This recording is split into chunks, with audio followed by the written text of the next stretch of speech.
podcast. Hello. Hello, this is Nathan and I'm Molly, and we are not great parents. That is 100% for true. Yes, for true. For true. It's the true truth. It's the truth. That's it right there. Yes, we're proud of it. Yes, we are. We are We're proud to very be proud of it. not great parents because we're trying to be good parents, in particular parents who are living in God's goodness. Right. The world defines great for us in all kinds of ways, Yeah. unachievable ways, you know. Yes. It's a constant rat race for more success, more money, more time, busyness, Right. all these different things. And we know because God has outlined it for us and shown it through the life of Jesus that there is goodness in it. And there's a life that we can live that's rich and fulfilling in the Right. goodness of God. And so we as parents want to put that first, seek that Yes. first, and seek that kingdom first and put that above all other things. So Right. as parents, we're just trying to get some things right. Yeah, trying to just figure out how do I, and it gets complicated. I actually think today's question that we're going to be dealing with actually delves into some of this where it's not. I think when things are kind of black and white, like, you know, clearly Yes. right, clearly wrong, you jump in and you just go, oh, well, I know exactly what to do. The one we're going to be talking about today, I think for many people, I know when I first read it, I was a little confused by the question. And I think some people may go, I've never even thought about that before. Right.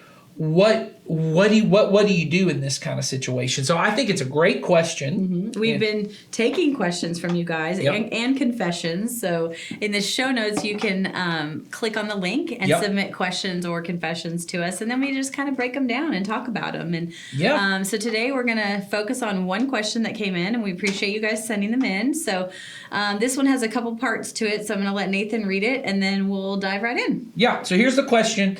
It says, as a mother of girls, I can't stand the if a boy hits you, he likes you mentality that I grew up with. Do you think this rhetoric is fading? As parents of young kids, are you still hearing this dialogue?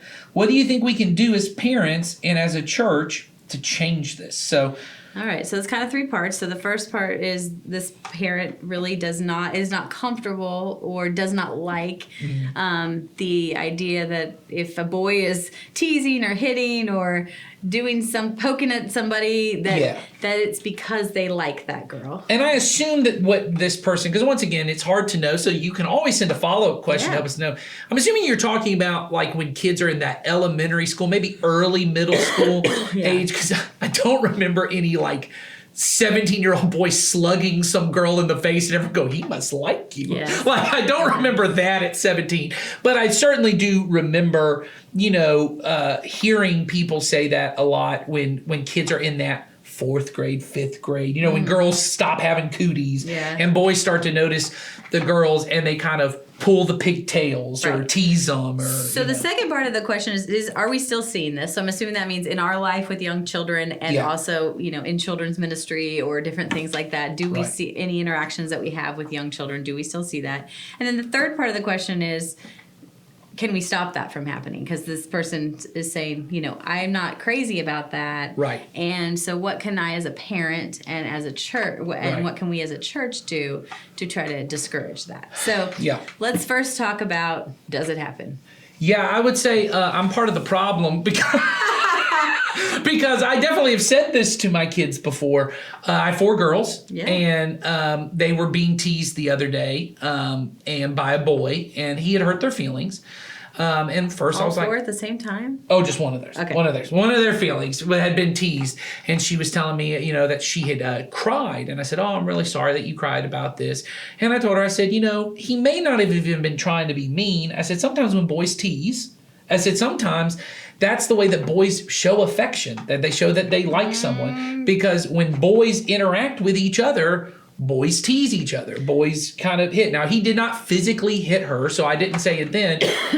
But that is the advice I gave to her was I just said, hey, I get it, and I'm sorry that hurt your feelings. And, the first thing I always say is there can be a lot of things in life that are going to hurt our feelings. So now we need to dub in some Taylor Swift here. Some Taylor Swift. I'm the problem. It's me. Yes, it's me. Hi, I'm the problem. Yes, it's me. Well, I think, to be totally honest with you, it does still happen. Oh, I would think so. And I think that it happens because I actually think that boys relate differently to girls. Now, I'm not saying it should happen all the time. The level in which it happens there's a big difference in, me tapping you on the shoulder absolutely. versus me absolutely hurting you, that sort of thing. So, yes, it does still happen. Yes, it does still happen because I think boys in general are often, and maybe not all boys, but are sometimes more physical in getting attention and maybe are not as great of communicators. Well, I'll say this. I was going to say, I don't think it's all just boys either because I think girls do this too. I remember the first time, I was trying to think of when the first time I heard anyone say this. I think it was my mom telling me because some girl pushed me down when I was like 8 years old. And you came home and cried and your mom said, "Oh, I'm sorry you feel that way." Yes. But maybe she likes you. Yes, she goes, sometimes when kids are little, that's the way they show affection. So here's the part. You're like, she loves me. When I read this, what was confusing to me is the person says, I don't like this mentality. Is it still around? And I go, so it doesn't seem, here's what I can't figure out. Is what the question asker doesn't like, they don't like this as an explanation or they don't like it as an excuse. Because there's two different things. Yeah. I will agree with you. Mm-hmm. If the question asker is saying, I don't like people using that as an excuse, like a boys will be boys mentality of if a boy just hits someone, everyone goes, well, they're boys. That's what boys do. If that's what you mean, then I agree with you that that's not acceptable. If what you mean is that's not true and that's not how boys actually express themselves and people are making up an explanation that's not true, I do think as someone who at some point in my life has been a boy, I can say at some point, maybe still. So I think I can clearly say, yeah, I think boys have a tendency. I think men, in the way that they interact with each other, tend to be, in general, more aggressive in the way that they relate, right? That we tend to tease each other a little more harshly than I hear women tease each other. Not all women and not all men. Right. There's exceptions to everything here. Yes, but in general, that way, I remember when I was a teenager, we were very physically aggressive with each other. It was very normal for us to come up and punch each other in the back or punch each other in the arm or do something like that. And when you're a little kid, those lines get a little blurry because you don't realize yet. Like, you can't just walk up to a girl and punch her in the back of the head. Well, and you don't realize your power. You don't realize your strength. You don't realize that might not be received the same way you try to give it. Yes. And so I think it's true that that's often why boys do these things. Mm-hmm. But if what the question asker, and so this is the position I'll take, is that then is not an excuse for doing it. Right. If a boy walks up and hits a girl, and it's clear that they're not playing some kind of like roughhousing type game, because once again, my girls, they play roughhouse, they hit each other all the time. Right. And they'll walk up and hit boys, and this is how they play. That if it's clear this is a sign of aggression, like in the sense anger or aggression of hostility. That's the way I'd say it. Or hurting that person in some way, shape, or form intentionally. Then that should not be excused. There should be no boys will be boys. There should be no, oh, well, he just likes you, so you need to get over it. Yeah, right? No. So I would agree with that. I think that's where you have to kind of split it is I do think it's an explanation. And I think sometimes it's a helpful explanation because, and so this person asks, what do we as parents and we as the church do? Here's what I don't want for my girls, right? I don't want them for a boy who is a brother in Christ in their church to tease them a little too harshly. Right. And for them then to make a judgment of, that guy's a jerk. Mm-hmm. And because he said that, he must have been trying to hurt me because he doesn't like me. That sometimes it's helpful to go, hey, maybe he just didn't know what he was doing. Yep. And as the mother of boys, right, I don't want my children to... I want them to know their audience. Right. And so I want them to not tease or hit or whatever in a way that is hurtful to the other person. Right. And to be socially aware enough to know where that, to learn where that line is. So for me as a parent, right, I have to help them see that. I have to explain situations. My child often comes home and tells me something that had happened at church or at school or, some situation, and sometimes I correct what he said or did because there's been a few things that I think are pretty hurtful. Sure. And, so we've had conversations about some of those things. And I think that that's what we can do as a parent is, understand to what degree is the physicalness happening and then what kinds of things are being said. and really help them understand that what is kind and loving Yes. isn't always hitting and being an aggressive person in a hurtful way. I think it's really important that we draw clear boundaries and clear lines. And so for my daughters, I have made very clear to them that certainly in any kind of romantic relationship in the future, right? Or if they're in a place and someone has put their hands on you with the clear intention, I want to intimidate you, I want to hurt you. Exercise some kind of power over you. I want to exercise a power over you. You are not to ever accept that and just deal with it and just move on. You should make clear this is not acceptable, right? If you're in a relationship, you should leave that relationship. You should make sure there is a way to deal with those kind of things. So I think having clear communication to our kids is really important.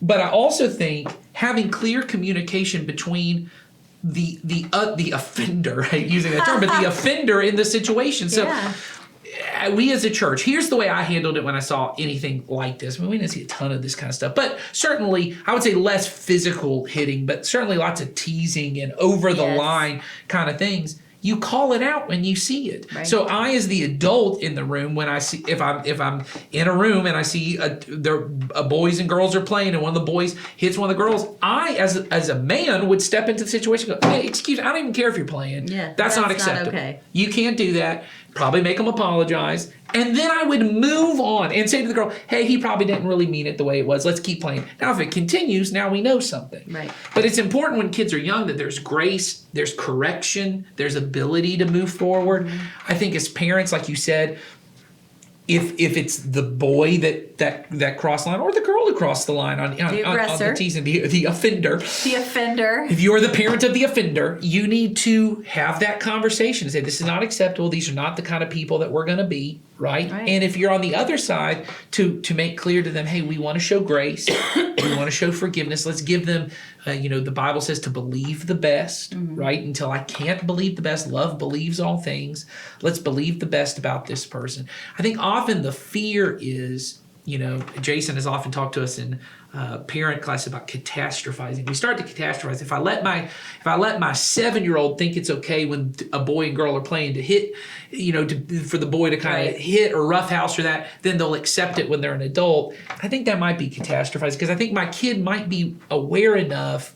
There's a difference between playing together and roughhousing and someone being physically hostile towards me. Yeah, and I think the most important, when we say this lots of episodes, but it all comes down to the communication between you and your child. Sure. So you really need to help your child talk through those scenarios. Right. And like you're saying, like the scenario you pointed out where you're saying, we talk about it and we move on. Right. But we don't shut it out so that they could never express what had happened. And so that we can continue to form and help them see what those boundaries are. Because eventually we're not going to be standing there. And so we want to teach our children to stand up for themselves in a loving, kind way, or however they need to, depending on what the situation is. But as parents, that's what we can do. So I think that's it. Let's have that conversation, because I think the way we've talked about it up to this point has been we're trying to believe the best, that maybe it really is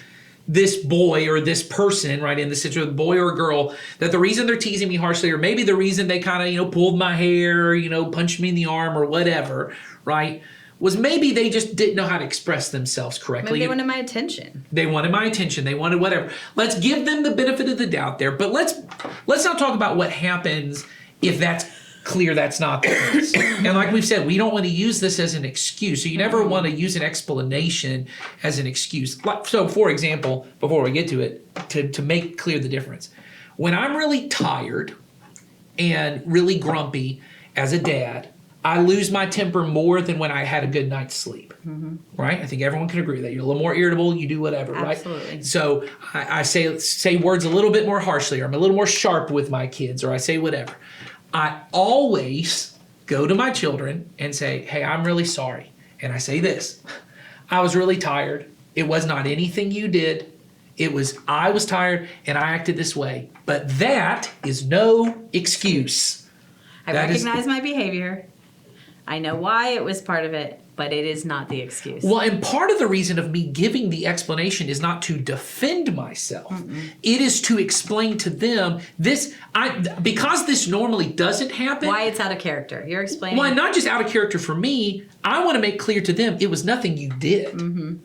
I know that normally when Daddy has to get kind of stern and serious, it's because you did something wrong and I had to correct you. This time, because it kind of seemed to come out of nowhere, I want you to be aware nothing you did was wrong. So similar with my daughter, when this boy teased her, I wanted to make clear to her, it doesn't mean that he doesn't like you or that you've somehow made him angry or these kind of, he may have just been teasing you to have fun. That's not an excuse to say it's okay for him to say something that hurts your feelings, right? And this is what I told her, you should probably tell him, hey, that hurts my feelings. Can you not make jokes about that? Yeah. I said, or if now that you understand, oh, he didn't mean it to hurt my feelings, which often happens in teasing situations. Maybe it won't hurt her feelings. Yeah, maybe now, that's what she said. She goes, oh, well, if he was just playing, then that doesn't have to hurt my feelings. And so now you're able to kind of, the explanation excuse thing I think is important. But let's get to a point where we say, this person has acted in a way that is harmful, right? And maybe physically aggressive, right? So there's your daughter is getting bullied at school, something like that, maybe physical in some way. How do we teach our kids, as you've said, to stand up for themselves and to set clear boundaries, but still do so in the way of Jesus? Because Jesus talks regularly about, hey, when someone is aggressive towards you, here's how you are to respond, right? And so the chief way I think about it is in Matthew 5, Jesus says, if someone comes up and with their right hand strikes you on the right cheek, you are to turn the other cheek to them. Now, in this situation, what everyone just heard me say is if a kid walks up and slugs my daughter in the face, I have to go, hey, Jesus wants you to turn the other cheek and take another. No, that's not what Jesus means. No, that's not what Jesus is talking about. One, I think you have to put it into context of what Jesus is talking about. Jesus in the middle of talking about loving your enemies, right? And he says at one point, I tell you to love, you've heard to hate your enemies and love your neighbor, right? But I tell you to love your enemies and do not even resist an evil person. And everyone's like, what does that mean? And then he gives this example. He says a man comes up and he's particularly describing a situation that Roman soldiers could do to Jewish men, who was his audience, right? And he says, if they come up with their right hand and slap you on their right cheek, well, the only way for me to take my right hand and hit your right cheek is to backhand you across the face. So, one, backhanding someone is not a lethal force. I'm not saying that it's not wrong. What I'm saying is the intention of it is not to be lethal because no one has ever tried to kill someone like this. No. The point of backhanding someone is to intimidate them, to demean them, and it is physically abusive. I don't mean any of that. No, what I mean is at that point, being backhanded across the face, their physical life at that point, that was not a physical, life-threatening situation. And what Jesus is describing is when the soldier backhands you across the face, which they were legally allowed to do, you turn and say, if you're going to slap me, you do so like this. Let's make clear what you're doing is aggressive at this point. That I'm not a dog, right? That you can just treat this way. I'm a human being, right? I think often about the civil rights movement, right? At the very beginning, they would carry signs. Dr. King would have them carry signs that just said, I am a man. Right. Because they had been so degraded and so systematically treated as if they weren't human. It's just important to assert, I am a human being you have to treat with respect. Right. And so now you can make the decision if you choose to do this again. And everybody knows. When you do, I know, you know, God knows, we all know. And everyone watching knows what you're doing is wrong and shameful. That you don't get to hold power over me, right? And so, once again, I don't think the point of that was a literal one-for-one example. I think what Jesus was saying is when somebody is in trying to intimidate you, bully you, harass you, attack you, hurt you, your goal is not retaliation. Your goal is to someone has now taken you and said, I'm over you and you're down here. You are trying to bring yourself back up and say, hey, we are both human beings. He's giving a third way to interact in this situation where I can love you and still treat you with love. So here's how I think that works. in a situation.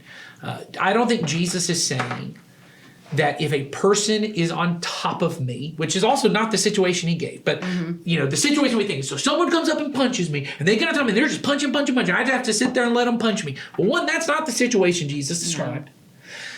No. But what I think is appropriate to say is, I do not retaliate, right? That it's I do not retaliate with your attack with another attack of my own. My goal is not to hurt you, right? But I think it is very appropriate to say, it's okay for me, and I said this to my daughters, if someone comes up and hits you, it's okay for you to push them off you. Yeah. That is force. It is resisting the evil person. But that was not Jesus' intention. But that's not aggression back toward the person. What Jesus is describing is, someone comes up and tries to hit me, and I don't go, well, let's slug it out. Yes. My goal is, how can I get away? Right. And how can I still love this other person? What would be the best thing for this other person? So what I teach my daughters is, when someone comes up, and I will say, producer Charlie brought up earlier, my girls are in karate. So they're learning self-defense right now. And self-control. And self-control. And they are taught very early on. The point of the skills that they learn is that you are never to use these to be an attacker. The whole point is to be able to get yourself away to go get help, right? So I would say to my kids that if somebody comes up and it hits me, right, my job is to get away from this. So if that means I have to use force to get away, it's just that I'm not using violent force. My goal is not to be harmful to this other person. Right.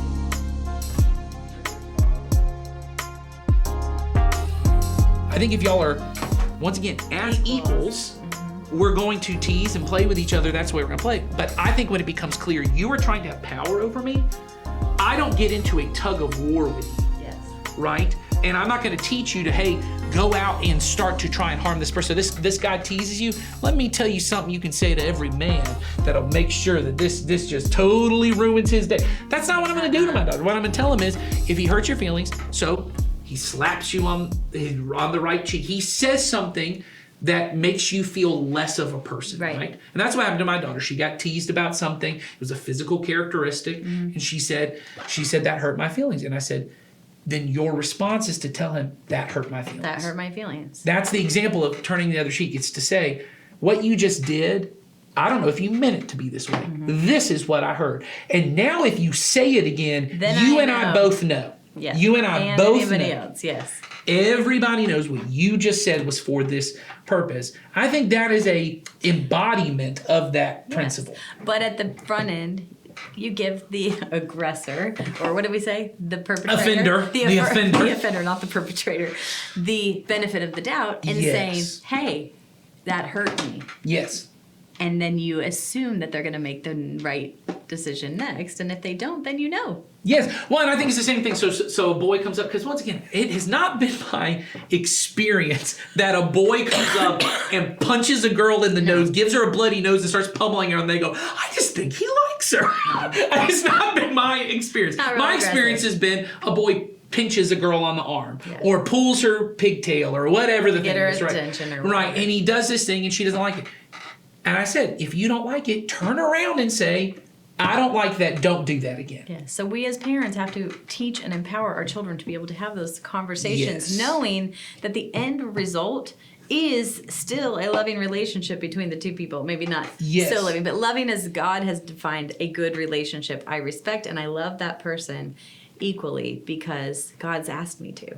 Yeah, and that's a really good way for how long-winded I was to sum up what I said. But that is the point. That's the point of Jesus' thing is, let's get back to a point. When you struck me, we were enemies. Yeah. But I can choose to love and bless you in such a way that it returns us to being neighbors again. Right. And that's what I want to teach my kids is, and that to me was the point of saying to my daughter, maybe he was teasing you, because I was trying to give him the benefit of the doubt and say, instead of choosing to see this person as an enemy, why don't you approach him as a friend and say, hey, when you say that to me, that hurts my feelings. So as a parent, if this bothers you, as a parent of girls, which I can see why it would, sure, then I would encourage you not to end it at, well, he just likes you. Because that's not what Nathan said to his girl. You said it's possible that he does. And so therefore this was his way of doing X, Y, and Z. But here's how to resolve that. Here's how to take the next step. Here's how to stand up for yourself. Here's how to appropriately respond to that so that you ultimately know what the motive behind it was. Yeah, I think it is really important, especially just as a dad of daughters, it is really important for me to help them to feel like their voice can be heard, that their voice matters, and that their only response is not, let me go get somebody in charge. Sometimes it's important for them to know, I can stand up for myself. I can say what needs to be said. I don't have to go get daddy so I can have a man speak for me. I can say what needs to be said. When this boy hurts my feelings, I tell him it hurt my feelings. I tell him if he does it again, then I am going to talk to someone about it. But even in that, I'm giving him the benefit of the doubt of he probably didn't mean to hurt my feelings. And as soon as he knows, he'll change his behavior. If he doesn't, now everybody knows, and I can do something about it. And I think this is the critical part of being, when you say, what do we parents in the church do? We become the ones to help them have those conversations. We're teaching them how to do this. When one person has wronged the other person, we have those conversations. And so I think, culturally, this may be one of the things that's not great because it's easier if things are just black and white and we say anytime anyone teases someone and their feelings are hurt, the other person is wrong and evil. Or anytime anybody ever, even if it's playful, puts their hands on someone else and it's always wrong. I just think we have to have deeper conversations with our kids. And that we have to remember that what God wants and what Jesus wants is the relationships what matters. That the win is always relationships. Yes. Love. And so, we don't have to take it. We have to continue. We have to work through it. Well, because eventually there's going to be relationships in their adult life that probably, I hope not, probably won't involve physical altercations. I've not had many. You're going to have arguments with people. Yes, I have not had many physical altercations since I was in high school. Those all tend to end once you're out of those preteen years. My entire rest of my life, though, I have had conversations where people have hurt my feelings. Oh, yeah. And I can't tell, did they do that on purpose or were they just playing around? But it has been very helpful to me to have boundaries and say, hey, when someone says this to me, I'm gonna address it. And as a parent, when we can give our kids the words, when we can give them the communication tool to say that is a gift we need to give them. I mean, in all ways, when we can help them have those words to push, they have to put it into the practice and use it. But when we can give them the example and the words of what to say, then ultimately we won't have to say that boy just likes you or this or that, because they will have already resolved that and they will have already thought through it, processed it, communicated about it. And then in the end, hopefully love wins. Well, and I think so. Let me say this too, because we haven't even addressed this part. If you don't like that mentality, you don't use it, because in everything we've said, you don't even have to say the part about maybe the boy likes you. You need to address what happened, not the motivation behind it. So someone teases them or even pushes them, you can just come in and say, all right, I'm sorry that hurt your feelings. Maybe there's something you don't know about this person. Right. Maybe there's something else going on. Maybe this wasn't mean-spirited. Yes, and so maybe instead of coming and having a conversation with me about it, maybe you should have talked to him about it. Maybe you should have had a conversation. And if you need help, I'd be happy to go have this conversation with you and be a part of it. But I think what's more important is being able to teach both our daughters and our sons. Absolutely. How do I handle conflict resolution in a way that honors God? How do I handle it when a person is being hostile towards me in a way that honors God? And it's always to lead with love. First, believe the best. And then when I can't believe the best, I have to love my enemy. And those are the only two options Jesus has really given me in conflict. It's not easy.